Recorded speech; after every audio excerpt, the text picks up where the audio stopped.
Assalamualaikum warahmatullahi ta'ala wabarakatuh. Alhamdulillahi rabbil alamin. Wassalatu wassalamu ala ashrafil mursalin wa ala alihi wa sahbihi ajma'in. Please unmute.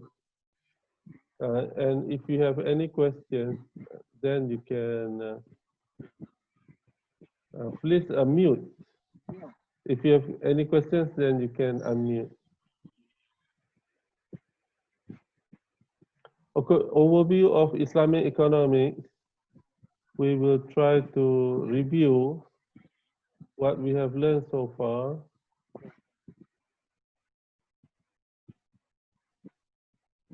So this is the content of what we are going to study today. Number one is Islam as ad-din, or the way of life.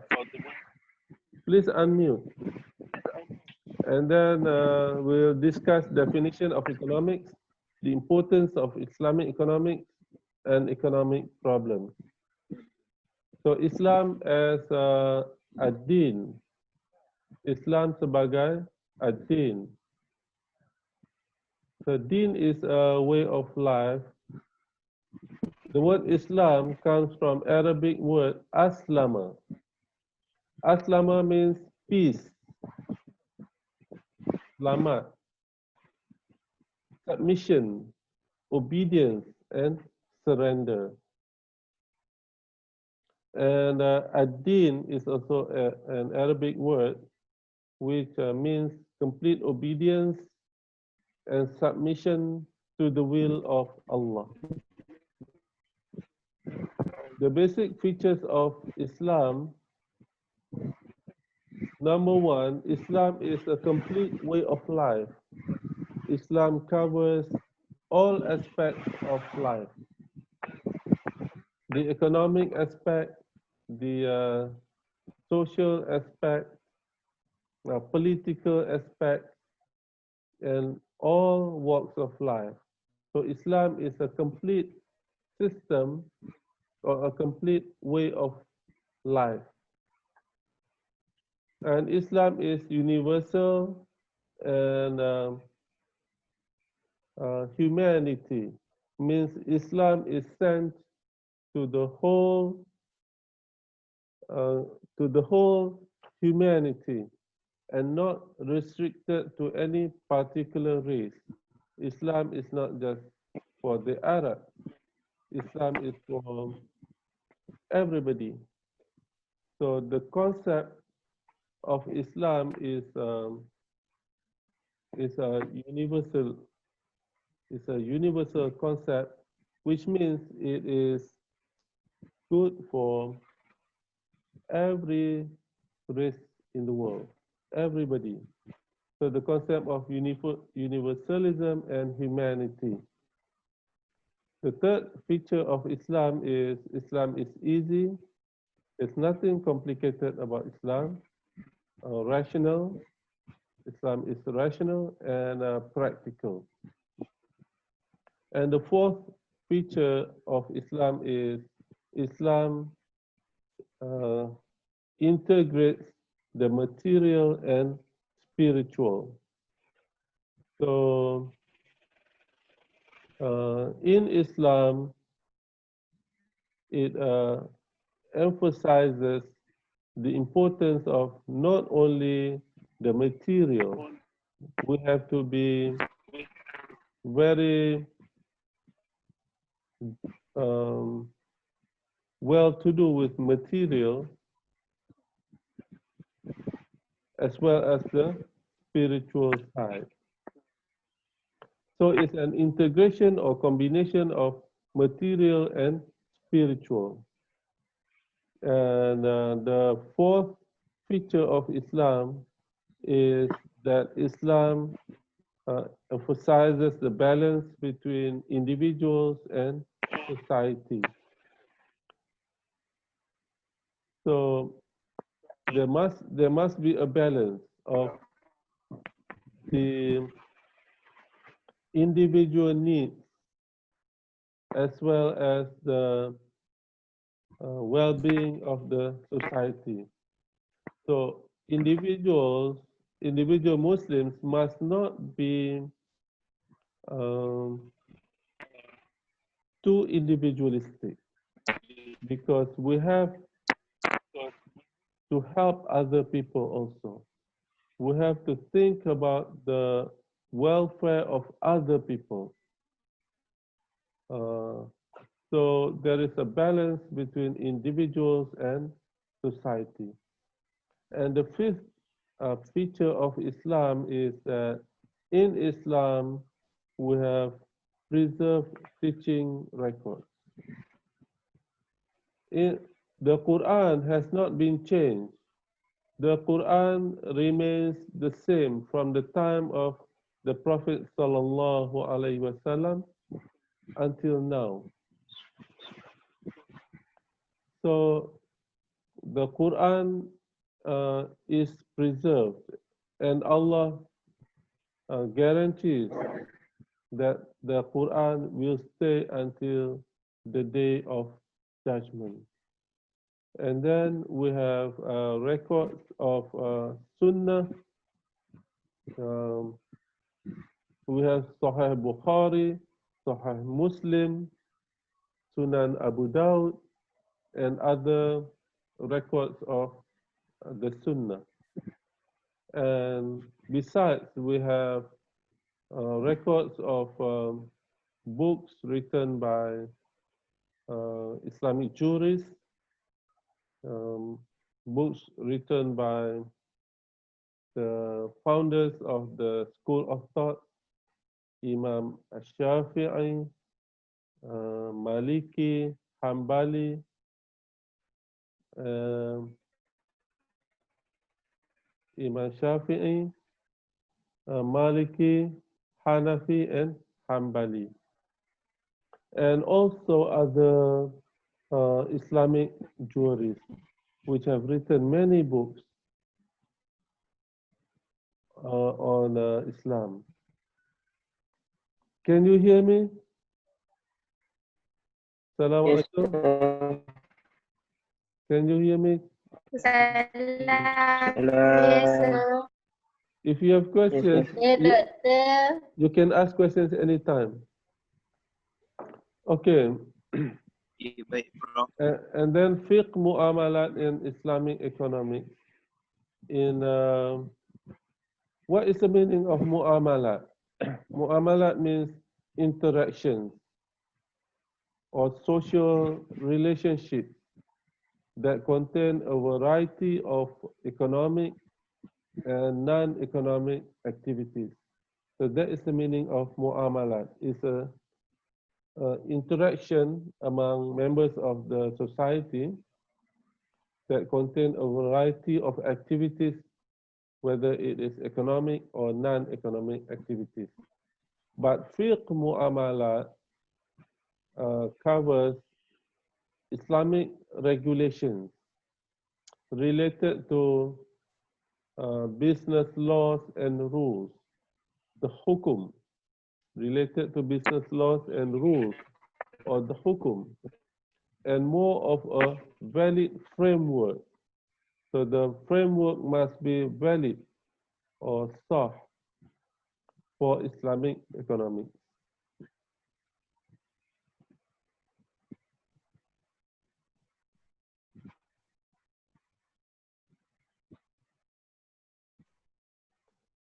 So now let's see the difference between Islamic economics and conventional economics.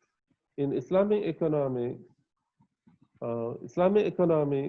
is based on divine revelations, the Quran, the Sunnah, as well as secondary sources, which are ijma and qiyas. But conventional economics is derived from the human mind alone, without basing on the revealed knowledge. So in conventional economics, the religion is not part of the analysis. So it's purely from the human mind alone. The second difference, Islamic economics studies human beings as the Caliph of Allah. The real owner of resources is Allah subhanahu wa ta'ala. Human beings, um, human beings are the Caliph or the Khalifa. In the Quran, Allah mentions, أعوذ بالله من الشيطان الرجيم إني جاعل في الأرض خليفة. Allah mentions that I will create on the earth Khalifa among human beings.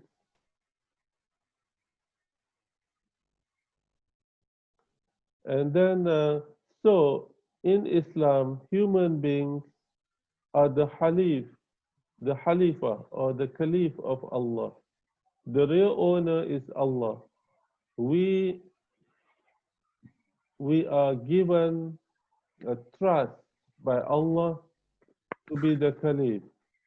Means the resources that we own is actually belong to Allah, and we just manage it as a Caliph, which means we are appointed by Allah to manage the resources that exist on this earth. In conventional economics studies human beings as economic agents. Means in the economy, human beings are treated as economic agents. Means all the resources belong to human beings, and human beings can do as they please with whatever they have. And in conventional economics, there is no guidance. People fully use their resources in order to maximize their unlimited wants. And there is no guidance as to how they want to use their resources. The fourth difference between Islamic economics and conventional economics. In Islamic economics, economic resources are sufficient. Allah creates enough economic resources for us to use. All that we need is to learn or to have the knowledge of how to use and distribute the resources fairly so that everybody can have access to resources. In conventional economics, there is a concept of limited economic resources. It means whatever resources that human beings own is limited and not enough to satisfy all the limited wants. The fifth difference, can you hear me? Yes, sir. Okay, if you have any questions or if you don't understand, then you can ask. Okay, Doctor. The fifth difference is in Islamic economics, human needs must be guided. And the guidance comes from Quran, Sunnah, Ijma, qiyas, and other sources. So in Islam, we cannot do whatever we please. So whatever that we want to do, or however we want to use our resources that we have, must be guided by the Quran, the Sunnah, Ijma, and Qiyas. In conventional economics, human wants are free. Human beings can do whatever they please with their resources. And human wants are unlimited. People are never satisfied with what they have.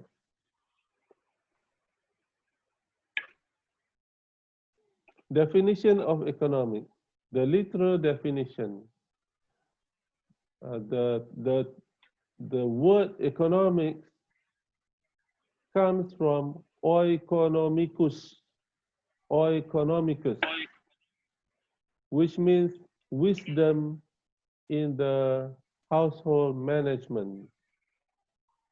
And in Arabic, uh, the word is iqtisad. Iqtisad means the balance between the two ends, that is between stinginess and extravagance. Means that in iqtisad there must be a balance. Human beings cannot be too stingy and cannot be too extravagant. So it has to be somewhere in between. Tak boleh terlampau kedekut, tak boleh terlampau boros, mesti sederhana. Okay, technical meanings of economics. Economics is a study on how people fully and efficiently uses their limited resources in order to maximize their unlimited wants. So the two keywords are limited resources. In conventional economics, the resources are limited.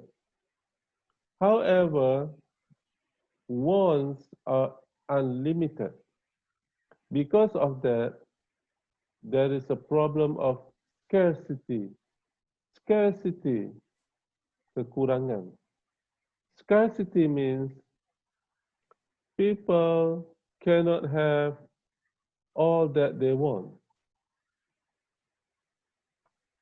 Therefore, they have to choose, they have to make a choice between different options because of the limited resources that they have. Therefore, they cannot get all that they want because the wants are unlimited and the resources are limited. There are four types of resources: labor, land, capital, and entrepreneurship. Labor, land, capital, and entrepreneurship. All these resources, whether labor, land, capital, or entrepreneurship, are limited. And people have limited resources, but their wants are unlimited, so they cannot have all that they want. Question: definition of Islamic economics. There are many definitions of Islamic economics.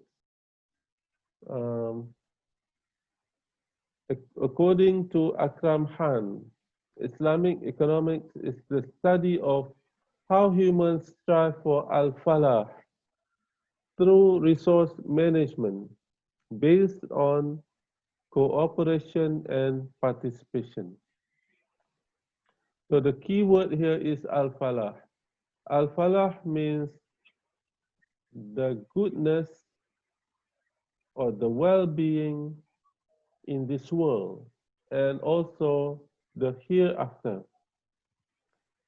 So human beings strive to achieve al-falah, hasana fi dunya wa hasana fil akhirah, the well-being in this world and the well-being in the hereafter. Through resource management, human beings must manage all the resource, all the resources that they have based on cooperation.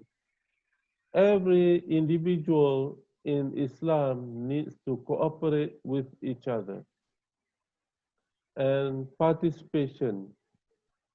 Everybody, every individual in Islam who are able to work must participate in the economic activity, such as working, uh, consuming or buying goods, and also producing and selling goods. According to Mas'udul Alam Chowdhury, Islamic economics is an historical, empirical, and theoretical study to analyze the needs of human beings and society. So the key word is to analyze the needs of human beings and society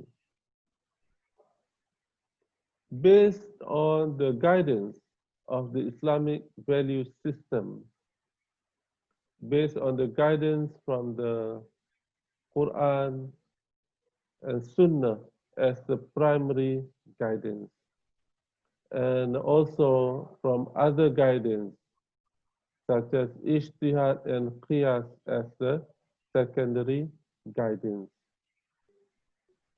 And according to Hassan, Islamic economics is a study that examines human activities,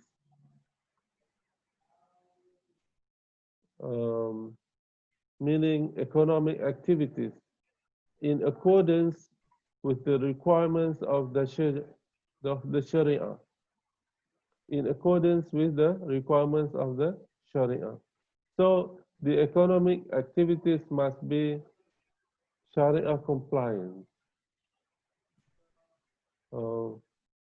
Human activities must avoid prohibitions of Sharia, such as maisir, riba, speculation, gharar, haram products. So in Islamic economics, it studies economic activities in accordance with the requirements of Sharia in terms of obtaining, using, or managing natural resources for personal good, as well as mutual good, both materially and spiritually, in order to gain the pleasure of Allah. So the objective of doing mu'amalat or economic activities is to get the pleasure of Allah, mardatillah, and not simply to maximize the wants. Any question?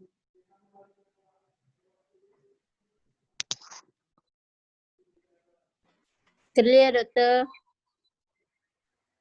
Prof. Prof.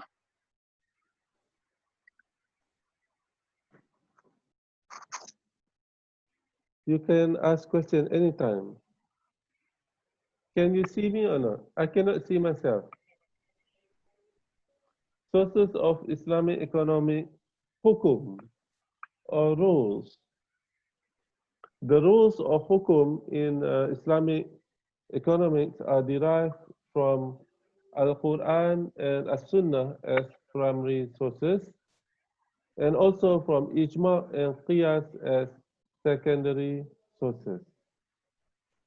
Ijma and qiyas are called consensus secondary sources, meaning every Islamic jurist agree that ijma and qiyas can be used.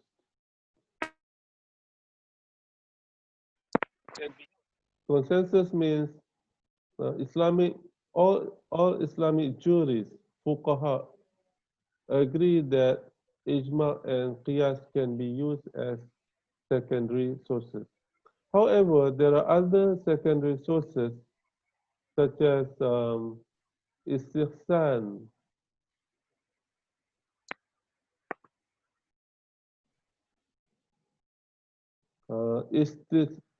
istishab, and uruf, which are not consensus. Means some people, some Islamic jurists agree that istihsan, istishab, uruf, and others can be used as secondary sources. However, there are some Islamic jurists who do not agree that istihsan, istishab, uruf, and others can be used as secondary sources. So there is no consensus. Some people agree, some people do not agree.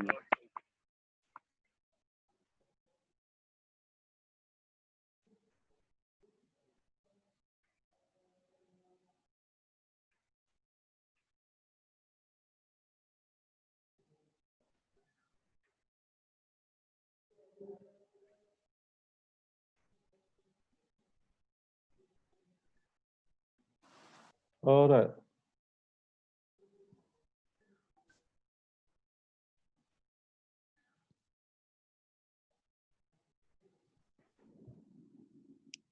Can you hear me? Yes. Yes, sir. Yes, doctor. Okay. I cannot move my slide.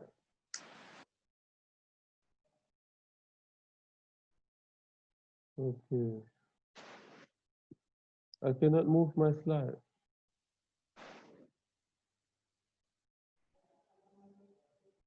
Okay. Now can you see? Yes, Yes. doctor.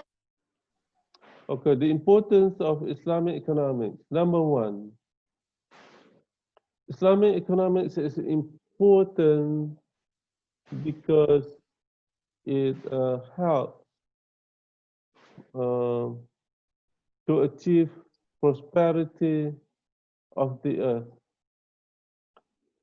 by participating in the Islamic activities. Human beings as Khalifa will be able to achieve prosperity of the earth. Human beings must work hard and participate in the economic activities that they are able to participate. If you're qualified to be an engineer, you work as an engineer. If you're a businessman, you work as a businessman. If you're a seller, you work as a seller. If you have money, you need to consume the goods and services. These are the economic activities which contribute to the prosperity of the earth, or, or in modern terms, we call the contribute to the economic growth. The second importance, Islamic economics is important to fulfill various needs of human beings. Economics as a way to fulfill human needs that cannot be done individually. If we need something, Then we need to go out and obtain the possession of the product. For example, if we are hungry, we want to eat laksa, so we have to go out and buy laksa. Without people selling laksa, we cannot eat laksa. That's just an example. So economics is a way to fulfill human needs that cannot be done individually. We need each other in order to get the needs that we want, to get the needs. Number 3, Islamic economics is important to improve the maslahah of life. What is the meaning of maslahah? Maslahah comes from the word salaha. It means the goodness, which is measured by the quality of life. So Islamic economics helps people to improve the maslahah of life, or the quality of life, or the goodness of life, according to the hierarchy of needs. We have 3 hierarchy called DHT, Doruriyat, Tahsiniyat, and oh, I forgot. Doruriyat, Hajiyat, and Tahsiniyat, DHT. So the first thing is we need to fulfill the Doruriyat, the necessities. Then H stands for Hajiyat. The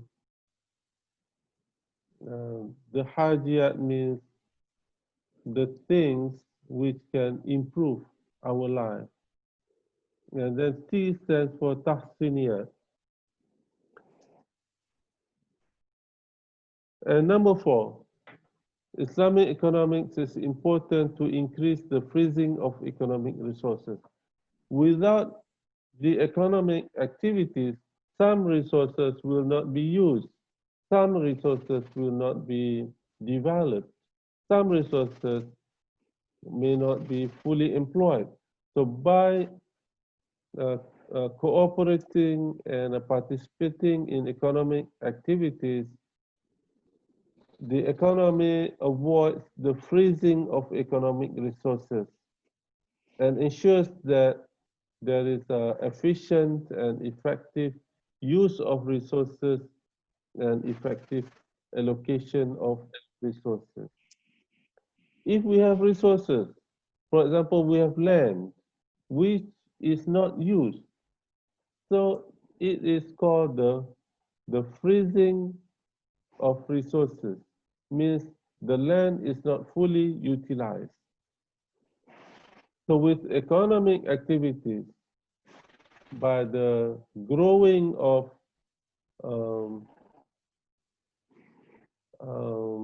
agricultural, by the growing of trees, it will produce agricultural produce. If we have land and we need durian king, so we need to plant durian king trees, and later on we can have durian king.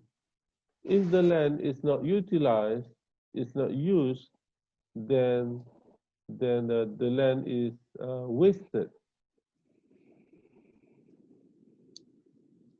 So it's important that we engage in economic activities to make sure that the resources are fully and efficiently and effectively utilized, and then the product of using the resources are allocated in a fairly manner. Faham ke tak ni? Okey. Ini atas ni bahasa Melayu. Kepentingan So, ekonomi Islam. Continue. The importance of Islamic economic. Number 5.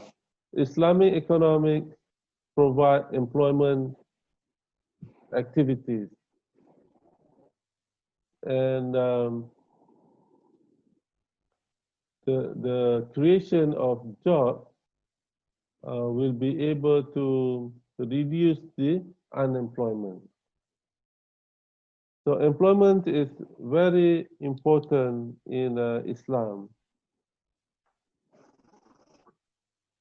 By having jobs, by utilizing resources, it will be able to create wealth which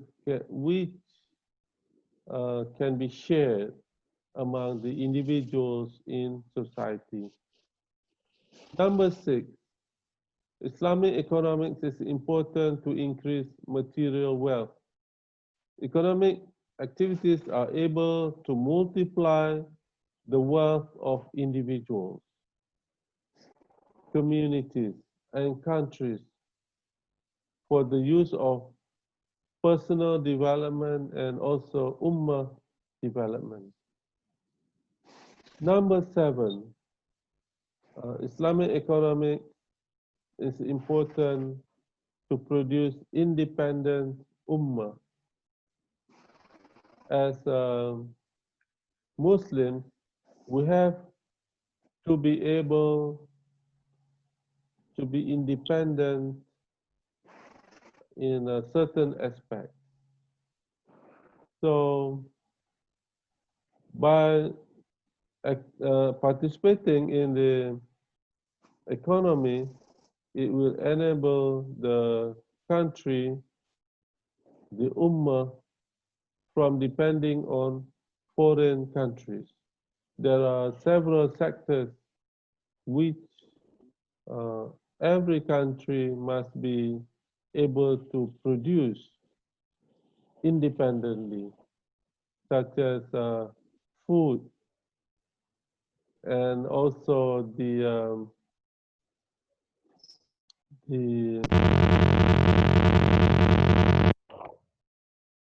please mute, everybody mute. Unless you have question, then you can unmute and ask question. Okay, so number 7, Islamic economics can free the Ummah and the country from depending on foreign countries. And there are 2 important sectors, food and security. Food is important to be self-sufficient in case other countries have problems in producing and exporting the food to our country, or in case there is some political conflict where the countries would not want to export food to our country, and some other cases. So we have to be able to produce our own food for our own people. As security, we have to be able to defend ourselves. We have to produce our own, what they call, senjata, equipment in order to defend ourselves from outside threat. And number 8, Islamic economics is important as the medium of preaching or da'wah, the Islamic way of life. If we are good at economics, if we become a very, if we can become a developed nation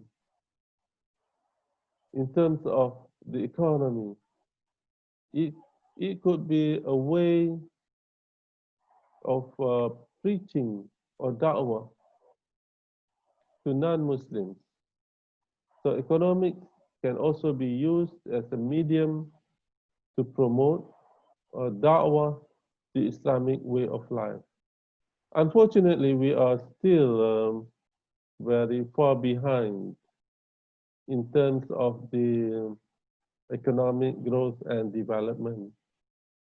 So right now, Muslim countries, uh, I think, are still behind, and we need to work hard at achieving the status as a developed nation so that non-Muslims can respect us, and we can use that as a medium to promote the Islamic way of life. Ada soalan?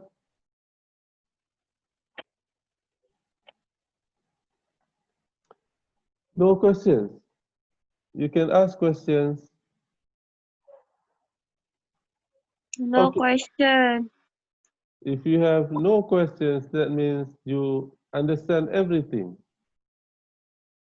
or you don't understand anything.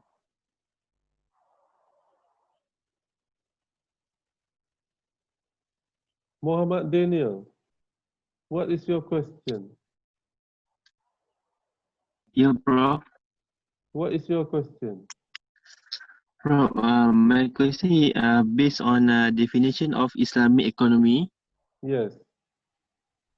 From that three definition from Akram Khan, Masudul Alam Qaduri and Hassan, which one is the most important definitions? Oh, I cannot say which one is the most important. All I can say is there are many definitions of Islamic economics, but in short, we can say that Islamic economics is a study on how people uses the resources that are given to us by Allah in order to maximize um, in order to fulfill our needs. So the key concept is in Islamic economic, uh, human beings uses the economic resources given by Allah. That number one. Number two, um, human beings try to uh, use the resources in order to fulfill their need, fulfill the need, okay? Not the wants, the need, whatever we need, according to the guidance from Allah. Okay, so that's a summary of Islamic economy. How Thank you, bro. we study on how people try to fully use the resources that we have, which are given by Allah. We are the Caliph, and we try to use the resources uh, to fulfill our needs, but it must be based on the Sharia, the guidance or requirements of Sharia. It must be based on Quran, Sunnah, and Ijma and Qiyas. So, for example, if we want to buy something, so we need something, so we need to buy. Okay, so whatever the goods and services that we buy, it must be in accordance with Sharia. We must buy the halal product. We must buy. Um, we must avoid haram product, for example. Another example is if we want to sell something, okay?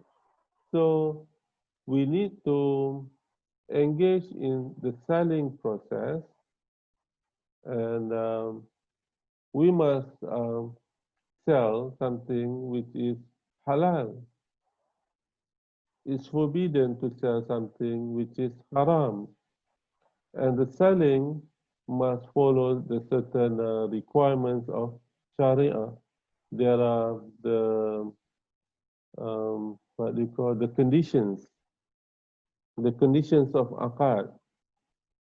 So we must follow the requirements of Sharia, um, and when we engage in the activity of selling and buying, the purpose is to get the pleasure of Allah. Okay, any other question?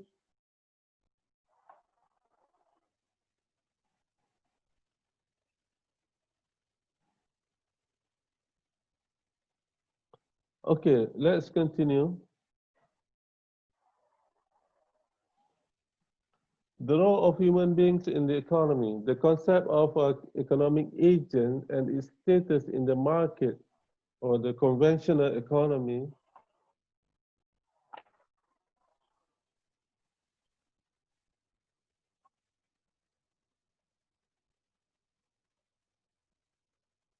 uh,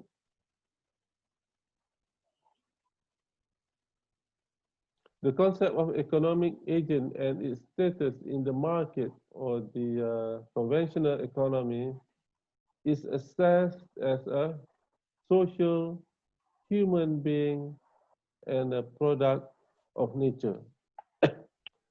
So in a conventional economics, human beings is called the economic agent, the one who move the economic activities, and human beings participate in the economic activities um, according uh, to the wants. They want to maximize the wants. For example, consumers want to maximize their utility. In conventional economy, please unmute. Everybody, please mute. Sorry, please mute. So in a conventional economy, human beings is economic agents. They participate in the economic activities in order to satisfy their unlimited wants. Consumers, when they buy, they try to maximize the utility. And producers, when they engage in the selling process, they try to maximize the profit. So in a conventional economic, there is no need for guidance from any superpower. There's no need for guidance from Allah. No need guidance from Sunnah. That is the conventional economics. Because in conventional economics, religion is not a part of the religion doesn't play any part. There is a separation of religion and the economy. So in in conventional economics, there is no reason for individuals of the conventional economy to need any guidance from Allah.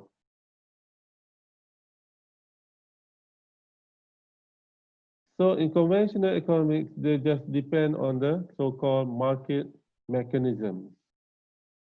How the price is set in the market depends on the demand and supply. If there is high demand,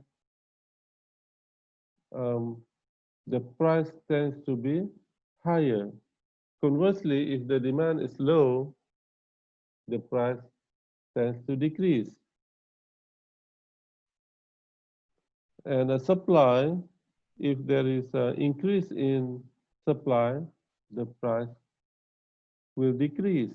On the other hand, if there is a decrease in supply, the price will increase.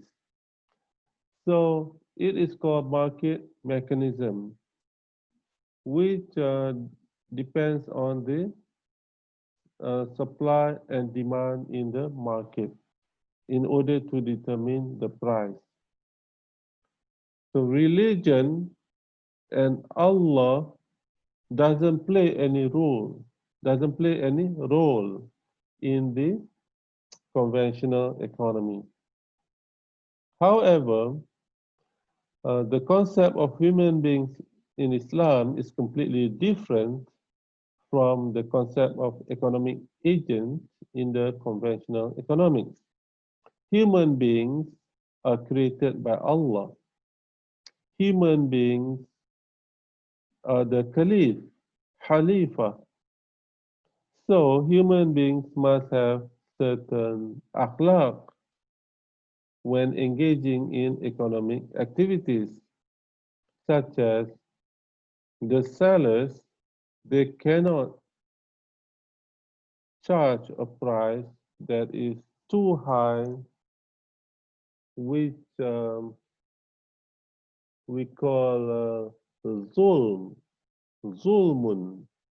Zulmun means injustice. So human beings must have akhlaq in the mu'amala. Human beings are the best creatures. Allah created human beings as the best creatures. And Allah creates other creatures to fulfill the need of humans. Allah creates trees, ocean, land, and other resources in order to fulfill the need of humans. But we, as humans, must remember that everything belongs to Allah.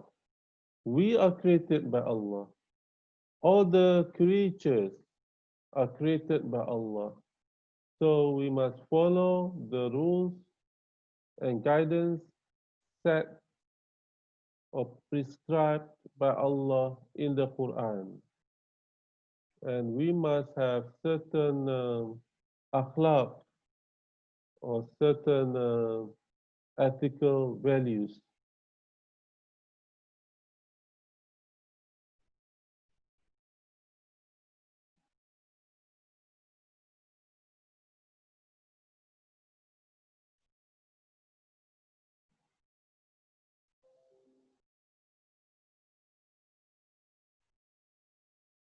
Okay, let's continue. Scarcity in conventional and Islamic economics. Scarcity is the nature of human beings who have unlimited wants in the face of limited resources. So according to conventional economics, we have the problem of scarcity, which means human beings cannot have all that they want. We cannot obtain all that we want because we have unlimited wants and we have limited resources. So we have the problem of scarcity, which means human beings cannot obtain all that they want. So the literal meaning of scarcity is problems and imbalances. Means the resources are limited and wants are unlimited, so there is a balance. More wants but less resources. So there is a imbalance and there is called a problem because human beings cannot obtain all that they want. According to David Hyman, scarcity is the imbalance between wants of goods and services and the resources. So like I said, there are unlimited wants of goods and services. However, uh, there are limited resources.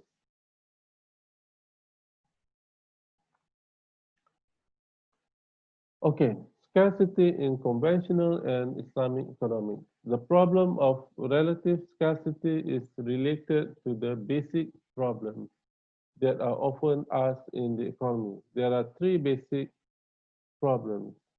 Number one, what kind of goods and services should be produced and how much? Number two, how to produce? Number three, for whom to produce? Okay, let me ask questions. Okay, everybody can unmute. Farhana, what kind of goods and services should be produced? Farhana,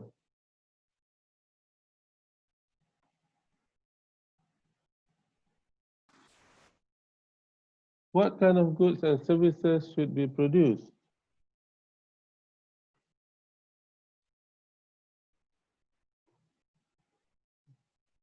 Apa lagi ya? Nur Akila,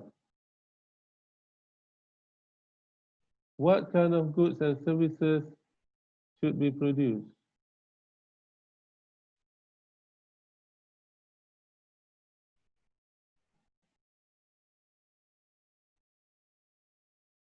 Hello?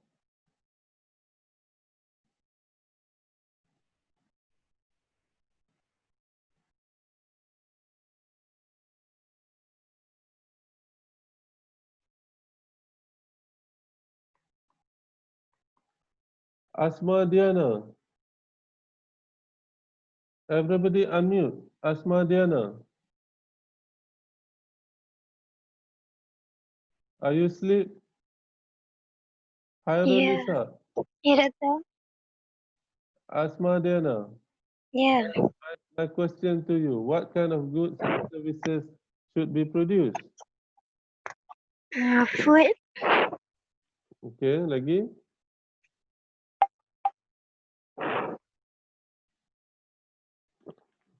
Um, Housing. All right.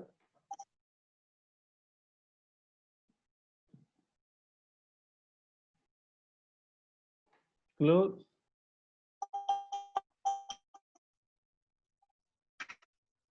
laksa, Also bihun soup, So food. nasi goreng. Okay, according to conventional economics, what kinds of goods and services should be produced depends on what people want. And how much to produce also depend on what people want, depend on the demand, according to conventional economics. According to Islamic economics, what kind of goods and services should be produced depends not only on what people want, but also on whether the goods and produce follow certain Sharia guidelines, whether the goods and services are Sharia compliant. For example, in Islamic banking, riba is haram. So the products offered by Islamic banking must be Sharia compliant, must avoid riba, and must be based on certain business transactions. And how much? According to conventional economics, how much to produce depends on the demand. According to Islamic economics, how much to produce depends on the need of the people. Okay, how to produce? According to conventional economics, how to produce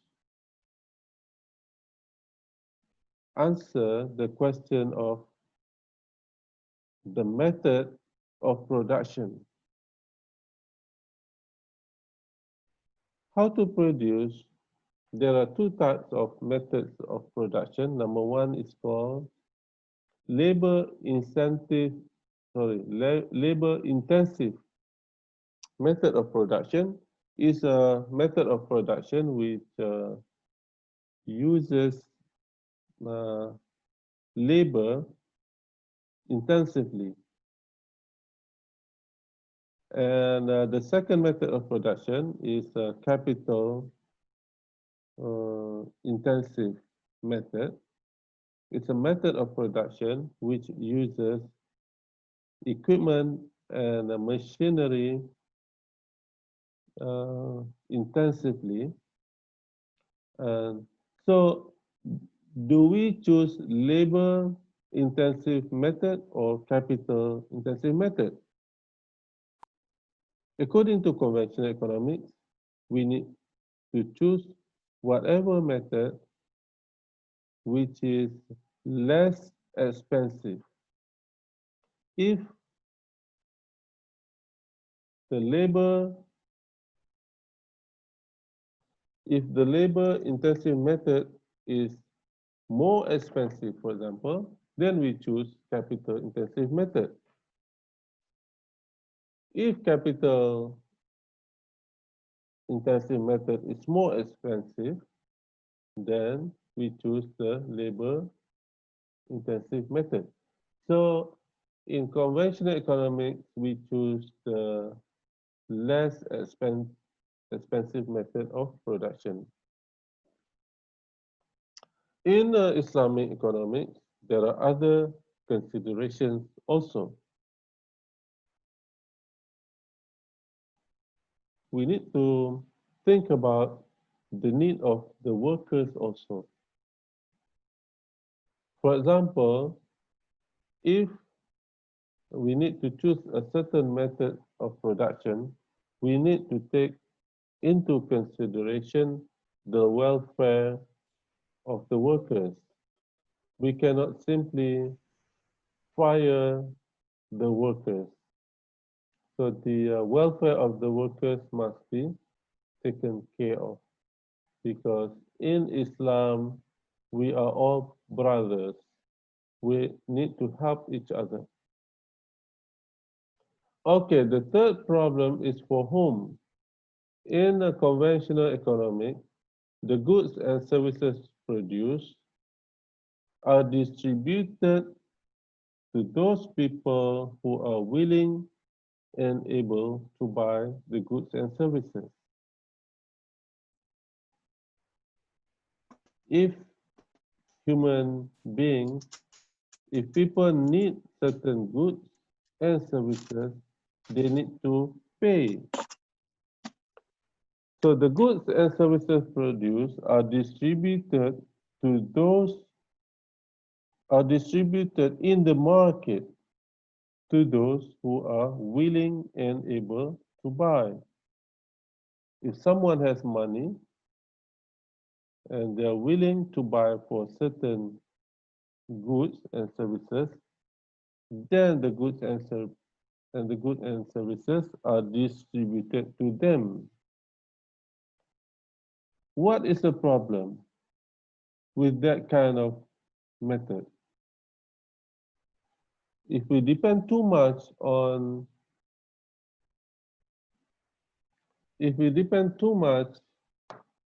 the market mechanism, what happens is if people don't have money, then they cannot obtain the goods and services. Then there are certain needs that cannot be fulfilled. For example, if someone is hungry and they need food, and the food is sold in the market, if they don't have money, they cannot get food and they will go hungry. They will be starved to death. So, according to conventional economics, goods and services are distributed, means they are sold in the market to those who are willing and able to buy. In Islam,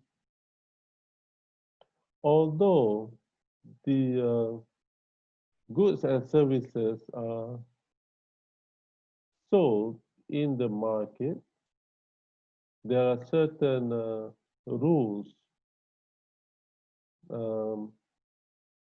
There are rules to the contract,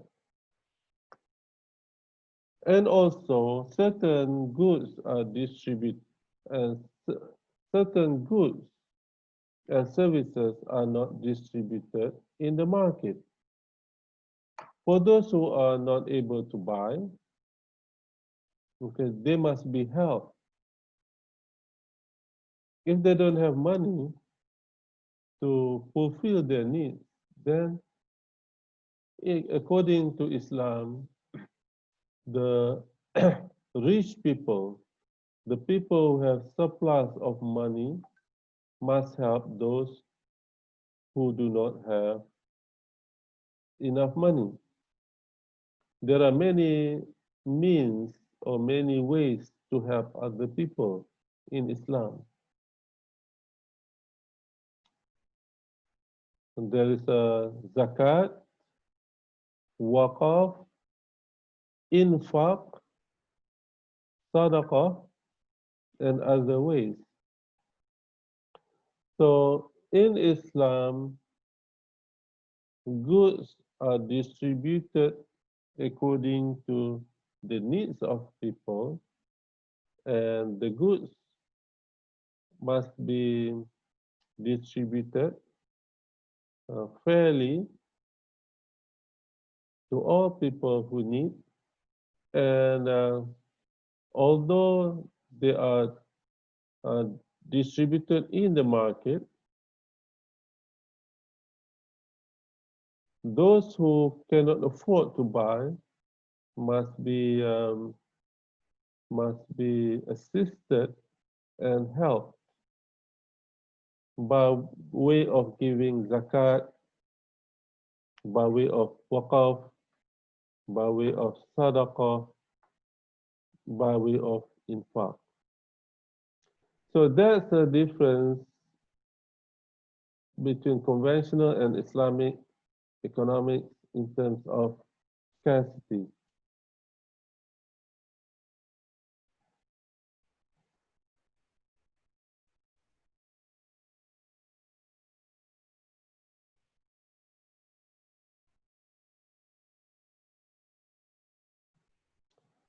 Okay.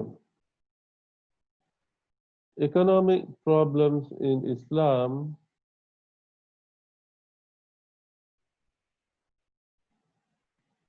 humans in Islam also have unlimited wants and limited resources. But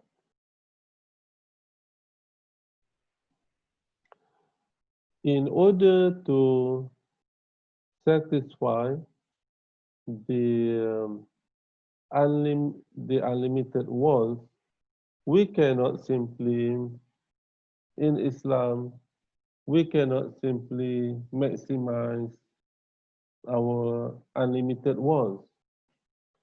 In Islam, uh, we need to solve the economic problems. Although we need to solve the economic problems based on the revealed knowledge or wahyu from Allah.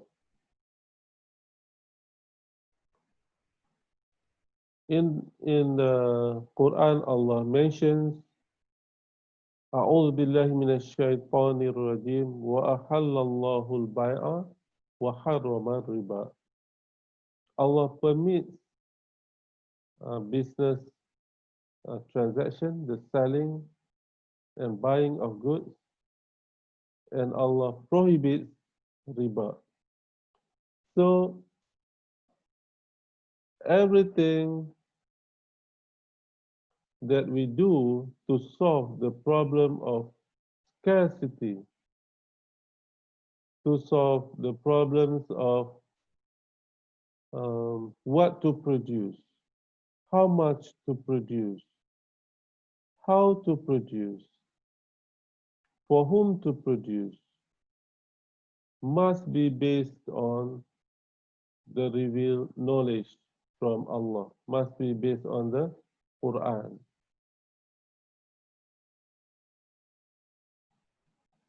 Economic activities and ibadah. Economic activity is an important activity for the survival of the Ummah. It requires a form of jihad to fully compete and being successful in it,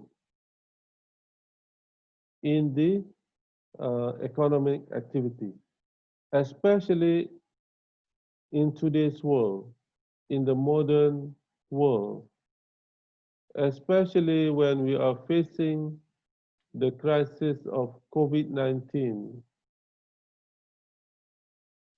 It will be much, much more challenging.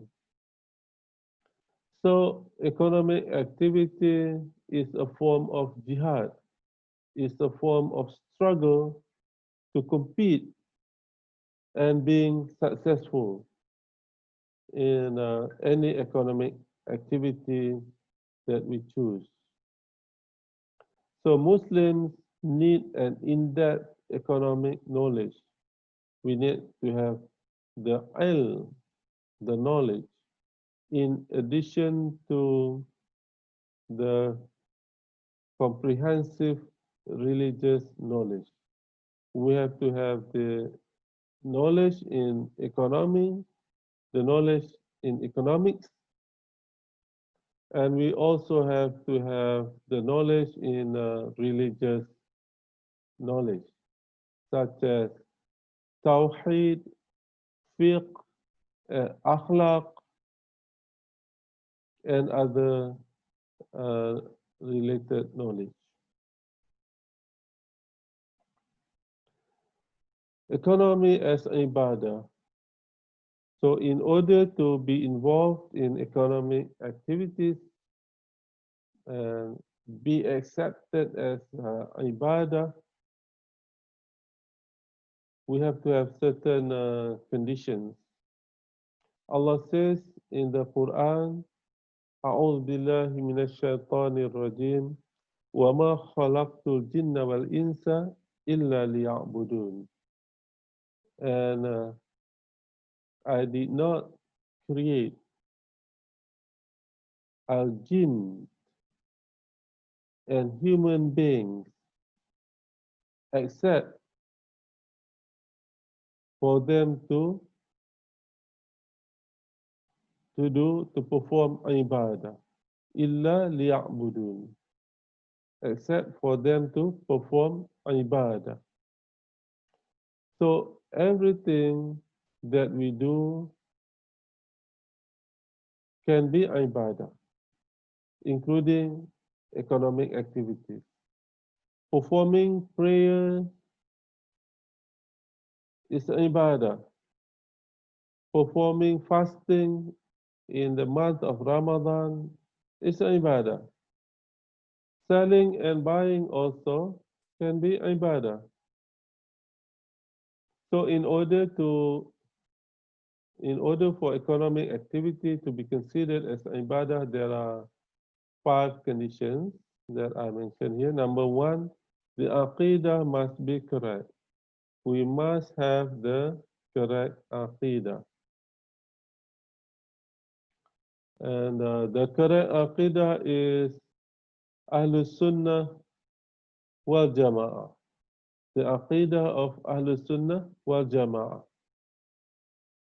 Number 2, the intention must be right. The intention to be engaged in economic activity is to seek the pleasure of Allah and not just to gain the benefit in this world, not just to get the maximum profit by selling certain products. The intention must be to seek the pleasure of Allah. The Prophet ﷺ mentioned, "Innamal a'malu binniyat." This hadith tells that whether the deeds can be, whether the deeds are accepted by Allah as ibadah depends on the intention. So if the intention is to seek the pleasure of Allah, then Allah will accept as ibadah, inshallah.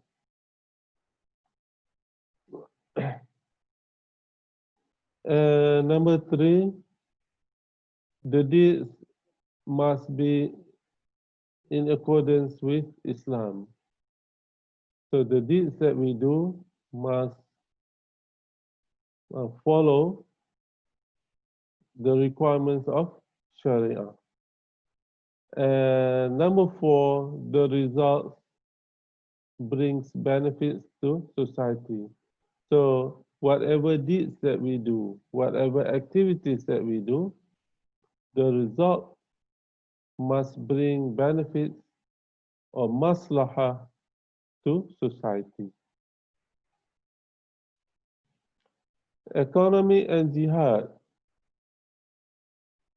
So economy is important because as human beings, we need to sustain our life.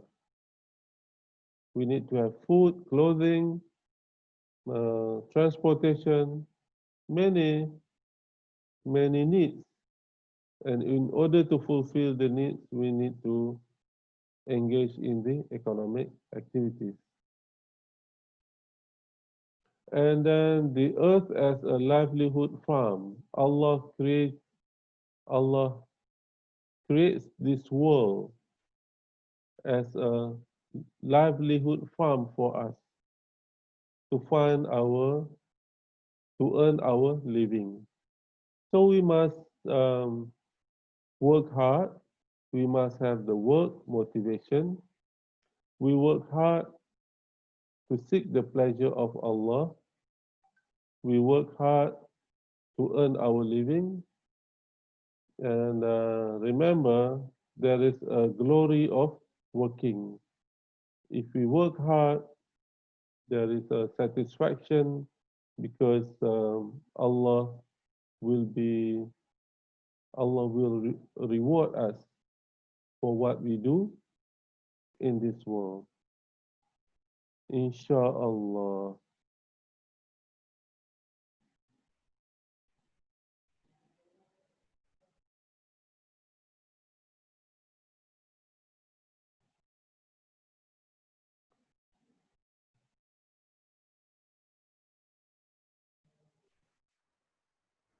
Okay, that's the end of today's lecture.